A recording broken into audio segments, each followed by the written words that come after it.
एक सज्जन हमको मिले, हमसे बोले, ग्वालियर की बात है गुसाई जी, बोले हमसे कि बहुत बढ़िया गाजर लाएं आपके लिए, गाजर का जूस बहुत अच्छा होता है, हलवा भी बहुत अच्छा होता है।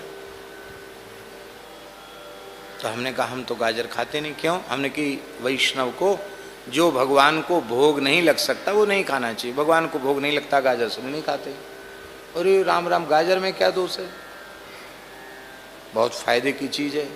जाने कौन सा विटामिन होता है वो आँख के लिए बहुत फायदा, विटामिन सी जाने कौन सा बताया, हम तो भूल गए।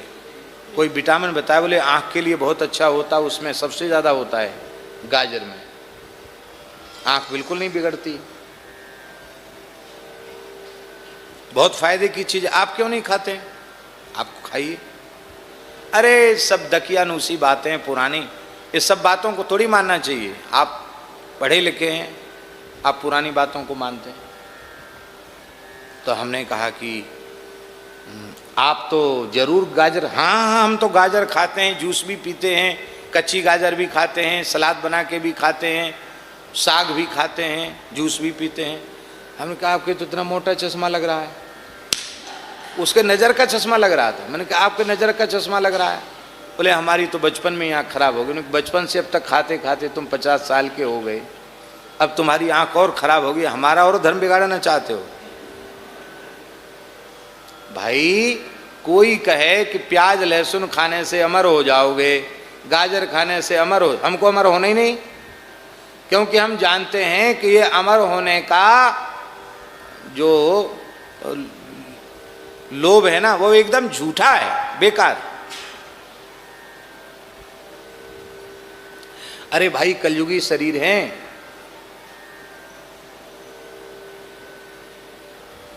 सब पता चल जाता है।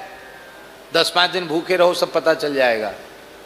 हमारे भीतर कितनी ताकत है ना, योग की, ध्यान की, और सब पता चल जाएगा। तो अनशन करके तो देखो, कुछ नहीं, सब बेकार की बातें। हम ये नहीं करें कि मत करो, करो, पर भैया कल्याण इनसे नहीं होगा। कल्याण तो केवल भगवान की शरणागति से होगा, कल्याण श्री राम नाम से होगा, भगवान की कथा से होगा, भगवान के कीर्तन से होगा कल्याण। इन सबसे कल्याण होने का नहीं। इसी कक्ष में, यहीं जहाँ इस समय भरतदास जी का आसन है, पूज्य गुरुदेव भक्तमाली जी विराज रहे थे। रावत जी आती थे महाराज जी के पास, तो उन्होंने महाराज जी को कहा कि उस समय योग का बहुत ज़्यादा टीवी पर चल रहा था, तो उन्होंने कहा हम कैसेट भी लाए हैं और लैपटॉप भी लाए हैं। महाराज जी से कहा ऐसे कमर का दर्द ठीक हो जाता है, यूँ हो जाता, त्यों हो जाता, कुछ करके भी दिखाने लगे कमरे में। महाराज जी से कहे थोड़ा आप ऐसा कीजिए वैसा। महाराज जी देखते रहे, कुछ बोले नहीं। हमको भी उन्होंने अपने सपोर्ट में रखा था, तो हमने भी कहा महाराज जी ये कह रहे हैं तो आप थोड़ा सा करके देखिए। महाराज जी बोले नहीं ठीक है, सब देख लिया, सब सुन लिया। मैंने फिर आग्रह किया कि महाराज जी ये बेचारा इनका मन रह जाएगा कुछ। महाराज जी बोले जब से होश संभाला है तब से श्री राम नाम का आश्रय लिया है। अब मृत्यु का क्षण निकट आया तब हम आंख नाक दबावें, योग का आश्रय लें, अब ये संभव नहीं है। आश्रय तो केवल भगवान के नाम का ही रहेगा, ये महाराज जी ने कहा। और सवेरे स्नान करके महाराज जी कुछ करते थे। क्या करते थे? ऐसे ऐसे करते थे, ऐसे ऐसे ऐसे। आप कहेंगे तो सब श्री रामदेव बाबा भी करवाते हैं, ऐसे करवाते हैं कि नहीं? और महाराज जी तो बहुत पहले से करते थे।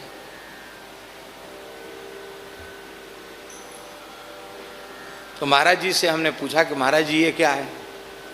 ऐसे भी करते हैं, ऐसे ऐसे भी करते, ऐसे भी करते, ऐसे करते, ऐसे भी करते, ऐसे। तो हमने कहा महाराज जी ये क्या व्यायाम करते हो? महाराज जी आप व्यायाम कर रहे हैं? महाराज जी बोले यही समझ लो, व्यायाम कर रहे हैं। इसी कमरे की बात है। हमसे बोले तुम पंडित होकर पूछ रहे हो?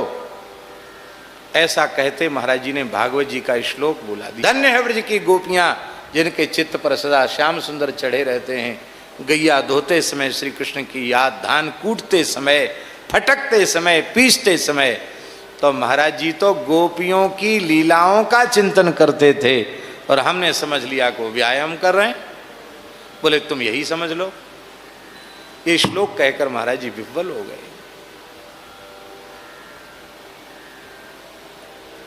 अरे शरीर के रोग की, मन के रोग की बात जाने दीजिए, भवरोग समाप्त हो जाएगा। नाम का आश्रय लो।